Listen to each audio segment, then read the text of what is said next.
नाना भाऊ. अध्यक्ष महाराज, एक महत्त्वाचा प्रश्न आणि तोही पहिल्या क्रमांकावरच लागला अध्यक्ष महाराज, कारण की महाराष्ट्रामध्ये आता शाळा, प्राथमिक शाळा बंद करायची मुख्यमंत्री महोदय तुमच्याशी निगडीत असल्यामुळे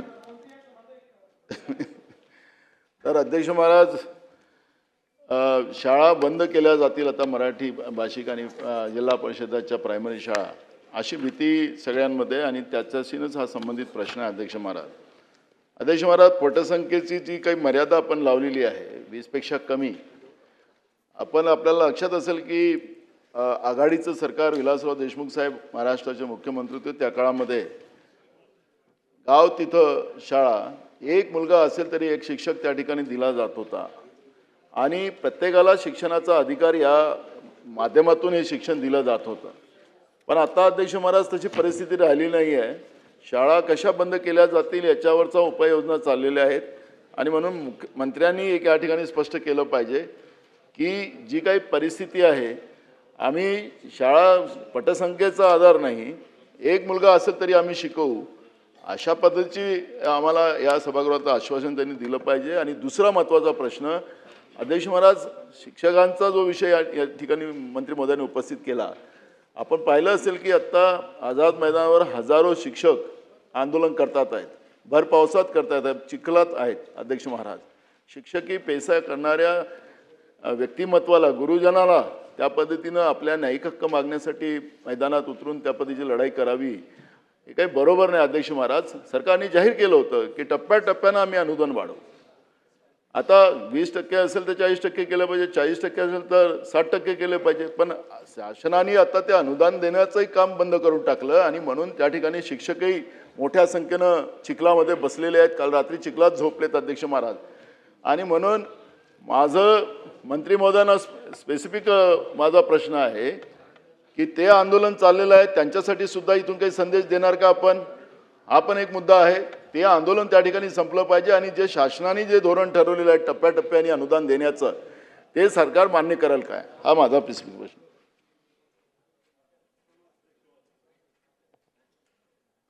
अध्यक्ष महोदय, या राज्यातला कोणीही विद्यार्थी शिक्षणापासून वंचित राहणार नाही, कोणतीही शाळा शिक्षकाविना राहणार नाही आणि कोणतीही शाळा बंद होणार नाही, याचं शासन त्या ठिकाणी निर्णय करेल आणि अशी कुठेही परिस्थिती नाही.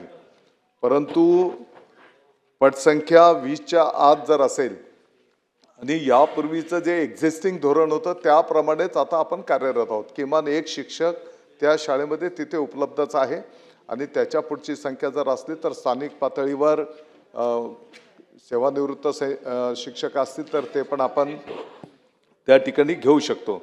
अध्यक्ष महोदय, 15/3/24च्या शासन निर्णयाप्रमाणे मी यापूर्वीच उत्तर दिलेलं आहे की 9वी 10वीच्या मध्ये जी काही थोडीशी शिथिलता आणण्याची आवश्यकता आहे त्याचा प्रस्ताव आता मिळालेला आहे आणि त्याप्रमाणे त्या ठिकाणी निर्णय सकारात्मक केला जाईल. अध्यक्ष महोदय, साधारणतः या पाठीमागची भावना एवढीच आहे की विद्यार्थ्यांना गुणवत्तापूर्ण आनंददायी शिक्षण तर मिळालंच पाहिजे, परंतु ते करत असताना शाळेंची पण जबाबदारी आहे की पटसंख्या टिकवली पाहिजे. आणि नुसतं शिक्षका संख्येच्यासाठी जर आपण धोरण ठरवायला गेलो तर मला वाटतं की ते विद्यार्थ्यांवर पण अन्यायकारक त्या ठिकाणी होऊ शकेल. दुसरा जो काही मुद्दा आपण शिक्षक बांधवांच्या आंदोलनाच्या संदर्भातला उपस्थित केलेला आहे, टप्पा अनुदानाच्या संदर्भामध्ये माननीय मुख्यमंत्री महोदय, माननीय उपमुख्यमंत्री महोदयांच्या सोबत आंदोलनकर्त्यांची बैठक संपन्न होईल. त्या चर्चेतनं जो काही निर्णय त्यांच्या उपस्थितीमध्ये व्हायचा तो होईल. जयंत पाटील साहेब. अध्यक्ष महोदय, आझाद मैदानामध्ये 7 ते 10 हजार शिक्षक काल बसलेले आहेत. सरकारच्या नावाने हाय हायच्या प्रचंड घोषणा चालू आहेत. सरकारने जी कमिटमेंट दिलेली होती टप्पा अनुदान योग्य वेळी त्यांना त्या टप्प्यात अनुदानावर आणायचं, त्यापासून सातत्याने सरकार पळून जातंय किंवा दुर्लक्ष करतंय किंवा टाळतंय. आणि म्हणून नाईलाजाने शाळा सोडून महाराष्ट्रातले 8 ते 10 हजार शिक्षक आज आझाद मैदानात येऊन बसलेले आहेत. आणि तुम्ही विद्यार्थ्यांचं नुकसान होणार नाही याच्यासाठी टप्पा अनुदान वेळेवर द्या, तुम्ही विद्यार्थ्यांच्या नावाने शिक्षकांना, शिक्षक बिचारे पूर्ण ताकदीनं एकत्रित येऊन संघटित जेव्हा होतात, त्याचा अर्थ किती तुमच्याबद्दल असंतोष सरकारच्याबद्दल शिक्षकांच्यात निर्माण झाला हे लक्षात घ्या. आणि म्हणून लवकरात लवकर आता मंत्री महोदयांनी दोनदा सांगितलं की मुख्यमंत्री महोदय आणि त्यांचा संवाद होणार आहे. मग याच्यापूर्वी टप्पा अनुदानाबद्दल संवाद तुम्ही केला नाही का? त्यांच्या शिष्टमंडळाला यापूर्वी तुम्ही भेटला नाही का?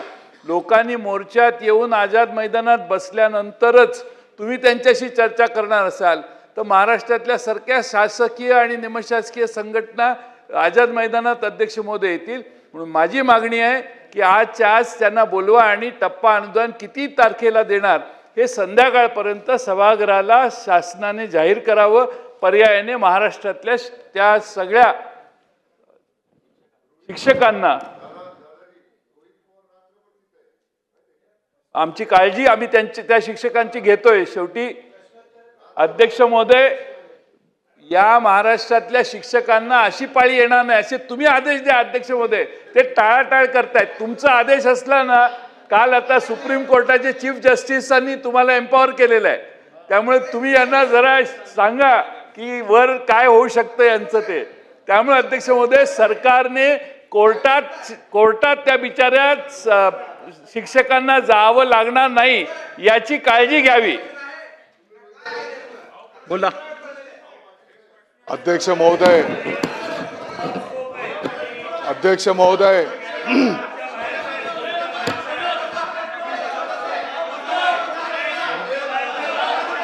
अध्यक्ष महोदय, पहिली अरे देतो ना उत्तर. अध्यक्ष महोदय, मूळ बोला बोला. सन्माननीय ज्येष्ठ नेते आदरणीय जयंत पाटील साहेब, आणि आणखी त्यांचं वैशिष्ट्य हे आहे की शिक्षण क्षेत्रातलं त्यांना मोठा अनुभव आहे.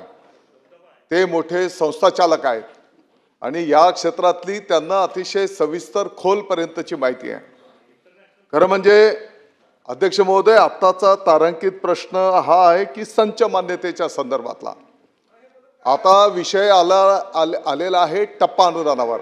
हरकत नाही अध्यक्ष महोदय, टप्पा अनुदानाच्या संदर्भामध्ये आता माननीय जयंत पाटील साहेबांनी जे काही मुद्दे उपस्थित केलेले आहेत, खरं म्हणजे त्यांच्या कार्यकाळामध्ये जर या शिक्षक बांधवांची नोंद घेतली गेली असती तर कदाचित आज त्यांना या आंदोलनाची वेळ आली नसती. मुद्दा क्रमांक 1.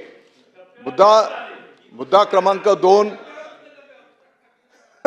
तुमच्या काळात टप्प्यात आले नसतील.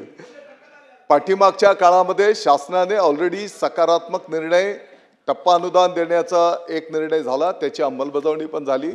आता हा दुसरा परत टप्प्याच्या संदर्भातला निर्णय पाठीमागच्या काळात झालेला आहे.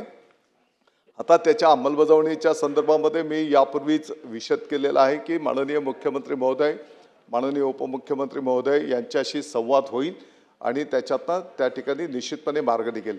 परंतु आदरणीय जयंत पाटील साहेबांना हे पण ज्ञात आहे, किंबहुना आता जे कोण या विषयाच्या संदर्भात बोलू इच्छित असतील, आणि तुम्ही जे सांगितलं की माननीय चीफ जस्टिस साहेबांनी अध्यक्ष महोदयांना एम्पॉवर केलेलं आहे, तर शेवटी आपला देश नियम, कायदा, घटनेवर चालतो. या संदर्भातला जो काही नियम आहे त्या नियमाप्रमाणे शिक्षण संस्था चालकांची पण जबाबदारी आहे. जोपर्यंत आता 20% जर ते टप्पा मिळत असेल तर 80% पगार त्या शिक्षक बांधवांना देणं ही संस्था चालकाची पण जबाबदारी. मी फक्त नियम सांगतो, म्हणजे आपण संस्था चालक आहात तर एक जस्ट माहिती करता मी फक्त आपल्या निदर्शनास हे आणून देतो. पुढे जाऊया. आता खूप झालं, पुढे जाऊया. प्रश्न क्रमांक 2.